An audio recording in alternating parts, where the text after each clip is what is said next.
2 minute से उनको call गई, फ़ोन नहीं उठाएगा। अगर फ़ोन उठ गया होता तो शायद मेरी बच्ची आज जिंदा होती। उत्तर प्रदेश के जिला बलिया में एक दिल को झकझोर देने वाली घटना सामने आई है। यहाँ स्कूल से पढ़कर घर लौट रही 2 सगी बहनों की दर्दनाक मौत हो गई। रास्ते में जल जमाव की वजह से अचानक सड़क पर गिरे तार की वजह से दोनों बहनें चपेट में आ गई और मौके पर ही दोनों की मौत हो गई। वहीं दोनों बेटियों की मौत के बाद उनके माता पिता का रो रो कर बुरा हाल है। घटना के बाद डीएम के आदेश पर बिजली विभाग के जेई और एसडीओ के खिलाफ मुकदमा दर्ज कर लिया गया है। दरअसल ये मामला सुखपुरा थाना क्षेत्र के जीरा बस्ती गांव का है। यहाँ के रहने वाले हरिराम यादव सिद्धार्थनगर के शोहरतगढ़ थाने में दीवान के पद पर तैनात है। घर में उनकी पत्नी सुनीता देवी, 2 बेटियां आंचल और अलका रहते थे। बेटियों की पढ़ाई के लिए उन्होंने 2 साल पहले मूल गांव बजाहड़ा से हटकर जीरा बस्ती नई बस्ती में नया घर बनवाया था। हरिराम का सपना था कि बड़ी बेटी डॉक्टर और छोटी बेटी वैज्ञानिक बने।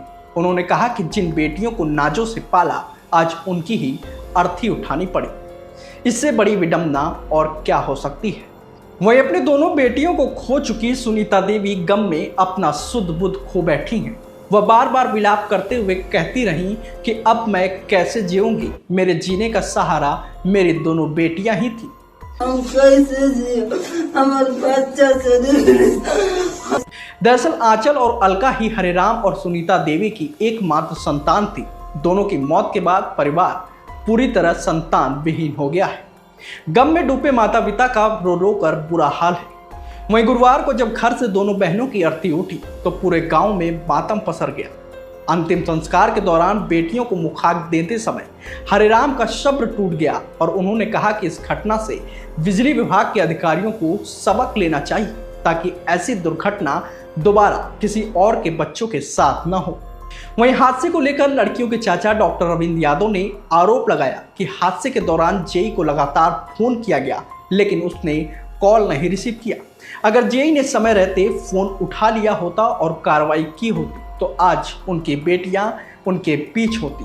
वो फ़ोन ही नहीं उठाए। अगर 2 मिनट से उनको कॉल गई, फ़ोन नहीं उठाएगा। अगर फ़ोन उठ गया होता तो शायद मेरी बच्ची आज जिंदा होती। वहीं लड़कियों की मौत के बाद बुधवार को डीएम मंगला प्रसाद सिंह जिला अस्पताल पहुंचकर पीड़ित परिवार से मिले थे। उन्होंने कहा था कि इस तरह की लापरवाही बर्दाश्त नहीं की जाएगी। इस घटना में जो भी दोषी पाया जाएगा उसके खिलाफ कार्रवाई की जाएगी। फिलहाल मृतक छात्राओं की मां सुनीता देवी की तहरीर पर जेई और एसडीओ के खिलाफ मुकदमा दर्ज कर लिया गया है। साथ ही जिला प्रशासन ने मृतक बच्चियों के परिवार को 5-5 लाख रुपए की आर्थिक सहायता देने की घोषणा की है। आज दोपहर में सेंट जेवियर्स विद्यालय के 2 बच्चे बस से उतारने के बाद अपने घर जा रहे थे और बीच में एक बिजली का तार, जो बिजली विभाग द्वारा बताया गया एक न्यूट्रल तार है, वो टूटा हुआ था और वहाँ थोड़ा सा पानी भी था, नीचे वाटर लॉगिंग भी थी और संभवतः उसमें करंट रहा होगा और बच्चे जब गुजर रहे थे तो उसकी वजह से उन्हें झटका लगा और अस्पताल तक लाए जाते जाते और उनकी डेड हो गई। ये दुखद घटना है, नहीं होना चाहिए था, बट जिसके भी स्तर से लापरवाही हुई है मैं इसमें उत्तरदायित्व निर्धारित करूँगा।